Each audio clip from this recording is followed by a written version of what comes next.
Hello welcome students, one more video from education aholic channel. तो students, आज हम पढ़ने वाले solid state chapter chemistry master board two HSC का।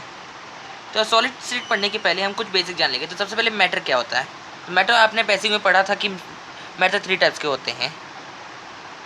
एक होता है सबसे पहले गैस, उसके बाद होता है लिक्विड, उसके बाद होता है सॉलिड। ये आपको पता था।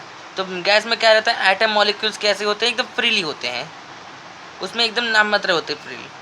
और लिक्विड में फ्री होते हैं, उतना उतना नहीं होता। और सॉलिड में एकदम एक दूसरे से अट्रैक्टिव रहते हैं, कॉन्स्टिट्यूंट रहते हैं, उसके एकदम जुड़े हुए हैं। इसके लिए वो सॉलिड रहता है। सारे एटम मॉलिक्यूल एक साथ जुड़े हुए रहते हैं, डेफिनेट रहते हैं। इसकी वजह से एक शेप बना के रखे रहते हैं वो लोग, इसके लिए वो एकदम सॉलिड रहता है। तो आपको इतना मालूम है आपको।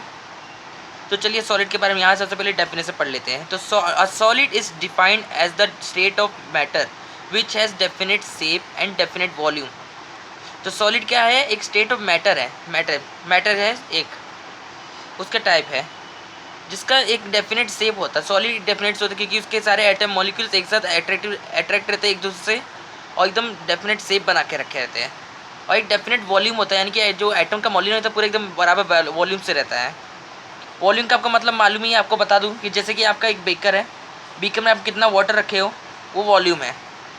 तो उसके अंदर सॉलिड के अंदर कितना एटम मॉलिक्यूल है वो वॉल्यूम होता है, एक डेफिनेट वॉल्यूम होता है उसका, और एक डेफिनेट शेप होता है सॉलिड का। तो चलिए यहाँ पे हम सॉलिड के कुछ कैरेक्टरिस्टिक पढ़ेंगे, सॉलिड किस टाइप के होते हैं। इस चैप्टर में आप सॉलिड के बारे में ही पढ़ने वाले, क्योंकि ये सॉलिड स्टेट है, यानी कि सॉलिड स्टेट क्या, यानी कि उसके स्टेट के बारे में, सॉलिड कैसा होता है, किस टाइप से टाइप्स, ये सब पूरे कैरेक्टर्स उसके पढ़ोगे आप। It has stronger intermolecular forces और compare to the other states of matter. तो उसका इंटरमोलिकुलर फोर्स एकदम स्ट्रॉन्गर होता है बाकी से। जैसे मैंने बताया कि इसका एटम मॉलिक्यूल रहता है, गैस का एटम मॉलिक्यूल एकदम इतना मॉलिक्यूलर फोर्स नहीं रहता है, उसका फ्रीली रहता है गैस का। वहीं लिक्विड का बराबर रहता है पर उतना स्ट्रॉन्ग नहीं रहता लिक्विड का मॉलिक्यूल, इसके लिए फ्रीली उसके एटम में रहते हैं।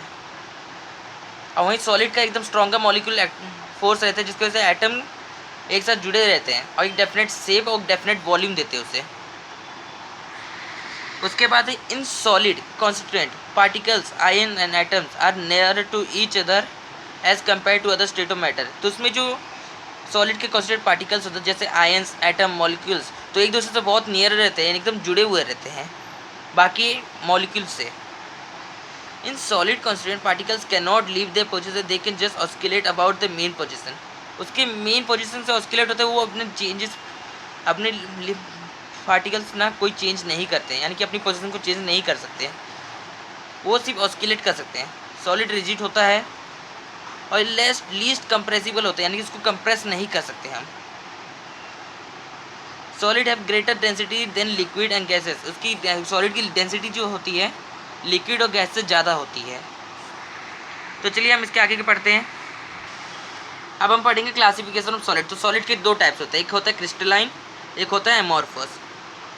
तो इन दोनों में डिफरेंस हम पढ़ेंगे। तो सबसे पहले क्रिस्टलाइन में 4 टाइप्स होते हैं, पूरा मैं पहले बता दूँ कि क्या क्या टाइप्स है। तो सॉलिड 2 टाइप्स हैं, एक क्रिस्टलाइन एक एमॉर्फस। तो क्रिस्टलाइन में 4 टाइप्स है, एक होता है आयोनिक, एक है कोवैलेंट, एक है मेटेलिक, एक है मॉलिकुलर। तो सबसे पहले हम देखेंगे कि क्रिस्टलाइन और एमॉर्फस में क्या डिफरेंस है, दोनों के डेफिनेशन हम पहले पढ़ेंगे। तो क्रिस्टलाइन का definition, a solid is said to be crystalline if the constituent particle of solid are arrange in a definite geometrical pattern. तो हम सॉलिड को क्रिस्टलाइन तभी कह सकते हैं अगर उसका कॉन्स्टिट्यूएंट पार्टिकल अरेंज होता है एक डेफिनेट ज्योमेट्रिकल पार्टिकल में। एक ज्योमेट्रिकल पार्टिकल जैसे कि डायमंड, उसका एक शेप होता है, जैसे कि उसके यहाँ पे पॉइंटेड पार्ट रहते हैं। डायमंड है, जैसे ग्राफाइट है, सॉलिड क्लोराइड है, जिंक सल्फाइड, ये सब एक उनका ज्योमेट्रिकल पैटर्न होता है। वही एमॉर्फस में कोई रेगुलर पैटर्न नहीं होता ज्योमेट्रिकल। और solid is said to be amorphous if the constant particle do not follow any regular geometry, यानी कि कोई भी ज्योमेट्री फॉलो नहीं करता, उससे हम एमॉर्फस सॉलिड कहते हैं। और जो ज्योमेट्रिकल पैटर्न फॉलो करता है उसे क्रिस्टलाइन कहते हैं। इसको मैं डिटेल में आपको बताऊंगा। तो आगे हम इसके डिफरेंस देखते हैं। अब यहाँ पर हम क्रिस्टलाइन सॉलिड और एमॉर्फस सॉलिड की कंपैरिजन देखेंगे, दोनों में क्या डिफरेंस है। Constant particles are arranged in fix geometrical pattern. तो इसके जो कॉन्स्टेंट पार्टिकल्स रहते हैं, जो इसके एटम मॉलिक्यूल सब रहते हैं, एकदम फिक्स ज्योमेट्रिकल पैटर्न में रहते हैं।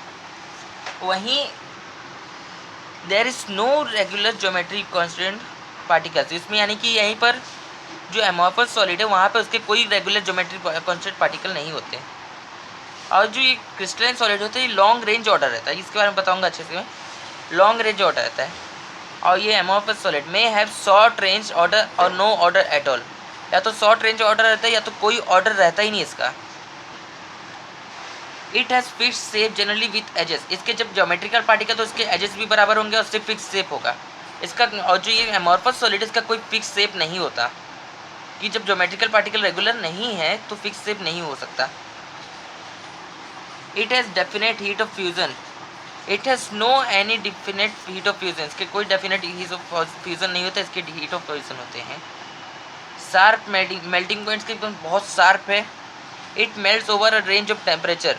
It can be moulded and blown into various shapes. जो क्रिस्टलाइन सॉलिड रहते हैं इसका मेल्टिंग पॉइंट एकदम बहुत शार्प होता है। और जो ये एमॉर्फस है इनको मेल्ट कर सकते हैं टेम्परेचर की वजह से, इनको मोल्ड कर सकते हैं। यानी कि जैसे ग्लास ये सब है तो पहले क्या रहता है, वो सैंड रहता है, सैंड से उसको क्या बनाते हैं हम, ग्लास। तो ग्लास को मेल्ट करके हम दूसरे शेप में उसको चेंज कर सकते हैं।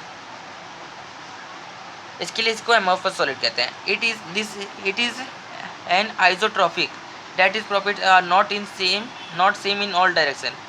एक ऐसा प्रॉपर्टी जो सेम इन ऑल सभी डायरेक्शन में सेम नहीं रहता। It is isotropic properties are same in all direction. ये आइसोट्रॉपिक प्रॉपर्टी है पर सेम हर डायरेक्शन में सेम है।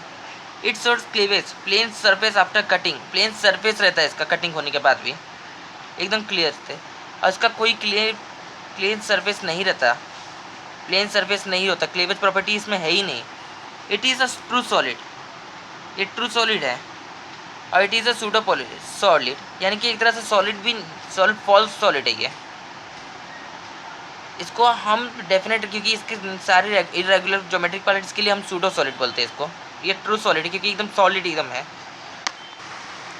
तो यहाँ पे एक मेन नोट है, ग्लास एक ट्रू सॉलिड नहीं है क्योंकि वो सुपर कूल्ड लिक्विड रहता है।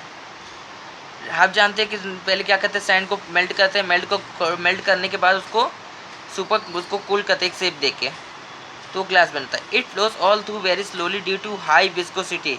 This can be clearly observe in the windows planes of ancient building which this planes are thicker at bottom and thinner at top. इसका तो अपने आप रीड किया तो आपको डिटेल में मालूम पड़ेगा क्योंकि ये सिर्फ नोट है, इसको ज़्यादा जरूरी नहीं है पढ़ना। तो थैंक यू स्टूडेंट्स, इसके आगे का हम जल्दी आपको देंगे videos. Thank you for watching, like share and subscribe.